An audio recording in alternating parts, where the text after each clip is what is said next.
Welcome to another episode of African Couch Potato, the mashup. In this podcast, we talk about all things film and television, specifically in South Africa as our main focus. Then we'll go to the greater continent. And then if we really have to, we'll go abroad and look at US-based movies, UK-based movies, even your K-dramas. But really the focus is on pushing what is local, what best resonates with Black excellence, and what we feel is moving our industry forward. In each episode, we cover 3 things: the top 5 titles to watch. This is basically me giving you a recommendation of what you can check out for that week. These will be on your different streaming platforms. They will be on the likes of your Netflix, your Showmax, SABC Plus, DSTV Now, etc. And it's just basically what I think is worth watching at that particular time. It is by no means to say that once we have done a top 5 list, you can't watch anything else. In fact, by top 5 just means top of mind for that week, not like the best things ever to see in that week. Then the second segment is the review, where we review series or a film that has come out in the past 4 weeks or just under 4 weeks. So it's basically something that is fairly new and fairly recent. I give you my opinion about it, why I like it, why I don't like it. Definitely encourage you to watch everything if you have the time, just so that you can also build your own preference of what you like watching or what you don't like watching. It is by no means gospel what I'm saying. It is an opinion. I have a criteria where I look at certain things. Some of them might be a bit technical. Others are just a feeling to say, did I really vibe with this or not? Then the last segment is a throwback to properties or titles that are older than 5 years or have been around longer than 5 years. It's things that I feel are worth rewatching, going back to, sitting down for a nostalgic experience, but also just because I feel like they were very nice. Everybody I know has got a favorite movie of all time. So these kind of fall into that grouping of favorite movie of all time.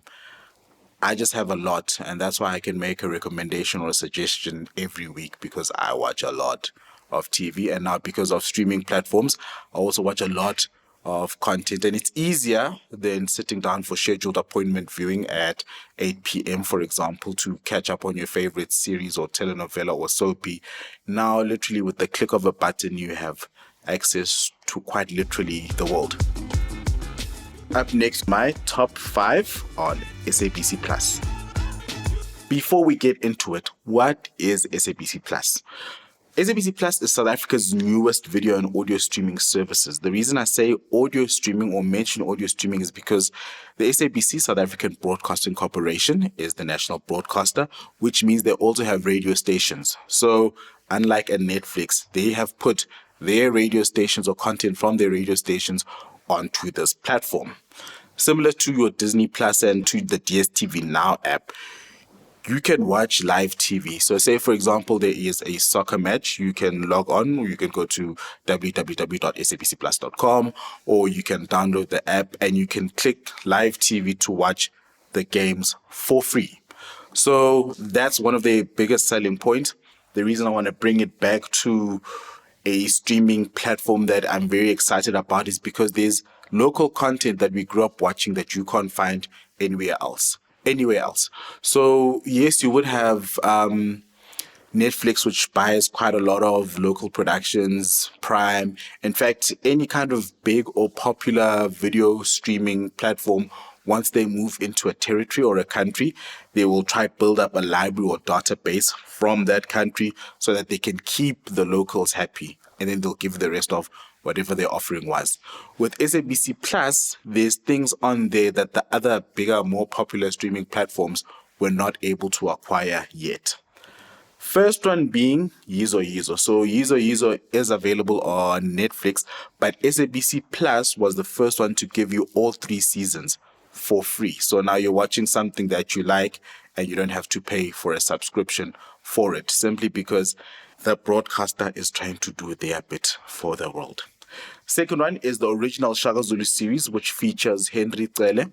With Shaka Ilembe, the new one coming out, a lot of people have been looking for the old, or what's deemed to be the original Shaka Zulu series. This was set, I think it was in 1986, but definitely in the late 1980s.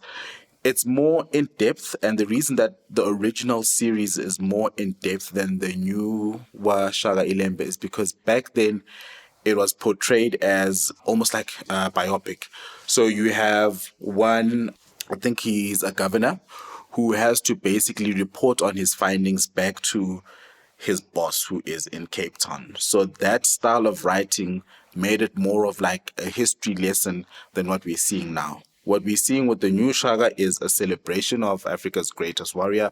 What you're seeing with the original Shaka Zulu is more accurate. It's more of a history lesson, and it's basically for you to find out what the real Shaka Zulu story is, and then you can come to this new Shaka Zulu and just enjoy it or celebrate him, rather. The third one is called The Estate. The Estate is a telenovela. It launched in 2020. It's on its third season. Number 4 is called Mbau Reloaded, Always Rise. The thing with Kanye Mbau is that you will talk about him whether she wants to or whether she doesn't want you to. She's become one of those controversial figures that are always a draw card. So it's now nice to see how she lives her life or what a day in the life of Kanye Mbau looks like. And you can see all of that on Mbau Reloaded, Always Rise. And then the last one is Side Dish with Thuso Mbedu again, Refilwe Madumo, Matshepo Maleme, and Joanne Reyneke. So that's really what I'd recommend you to start watching if you're new to SABC Plus or you've never heard of it before, because like I said, it's still very new. Not a lot of people know about it, but it's free. So you don't have to pay a subscription and you still have access to some good properties and some not so good ones. Under review in this podcast today is a film called Nope. Nope as in no ways, Nope. I had really high hopes for this one because it was written, directed, and produced by Jordan Peele. So Jordan Peele did one called Get Out, which was in 2016. Get Out is a great movie. It is smart. It is a conversation starter. It has a brilliant cast.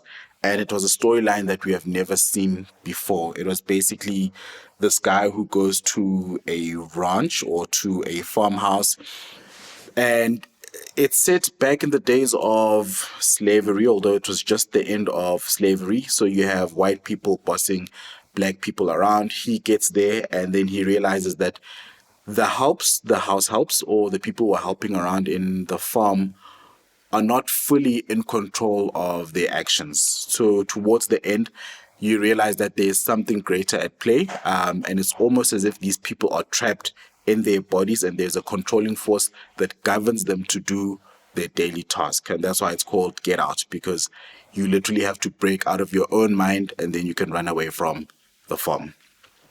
From that, I thought that this one was going to be interesting. They were advertising it everywhere. You can catch it on Showmax. But it's really the weirdest thing that you will watch. The story progression is very slow. It loses you some of the time. It took me about 4 sittings to finish it, and it's less than 2 hours, but my mind was just, it couldn't focus for that long because everything was all over the place.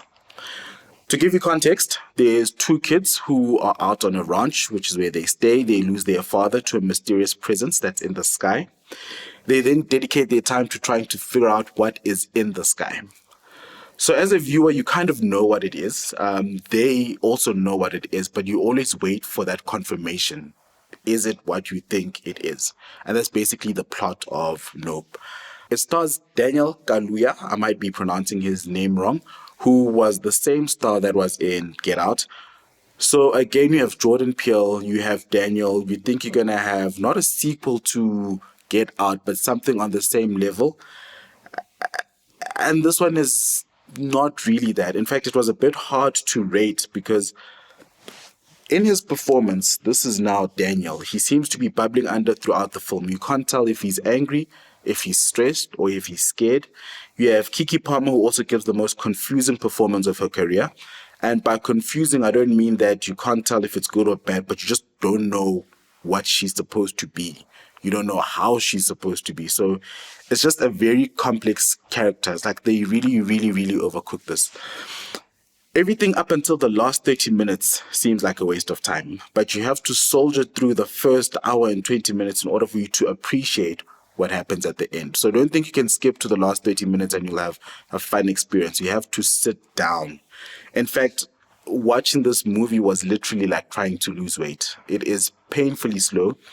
You keep giving up, but because you want the results, you keep trying again and again, day after day, until you finally reach the end. To say this film drained my brain is an understatement. It is so frustrating that by the time you watch the credits roll, you're exhausted, you know? But having seen the end, you wonder if maybe that's what Jordan Peele was trying to achieve, that level of frustration. I had to take a break when I finally finished it, just to like calm my mind down. I needed a shower. I wanted to sit in silence. I wanted my brain cells to grow back. And it wasn't even that deep. It's not a complex plot. It's a very simple, very straightforward. Whatever you think it is in the beginning of the film is what it actually is at the end. But how they got there is like, it's like scenic route upon scenic route. But the ending, I suppose, justifies the means. And because of that, it's a 7 out of 10. Again, my rating does not suggest whether or not you should watch something. I always encourage you to watch whatever's out there. But this one, even though it's like it's scoring so high, I mean, 7 is decent, you know?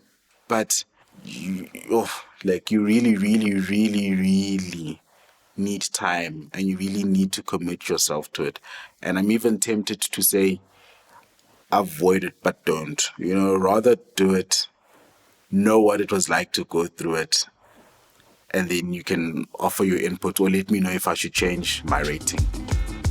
Up next, we're going to go to a golden oldie, which is a film that I feel like is worth rewatching. And this one, even though it features cast members from South Africa, was interestingly set in Botswana, which is one of our neighboring countries.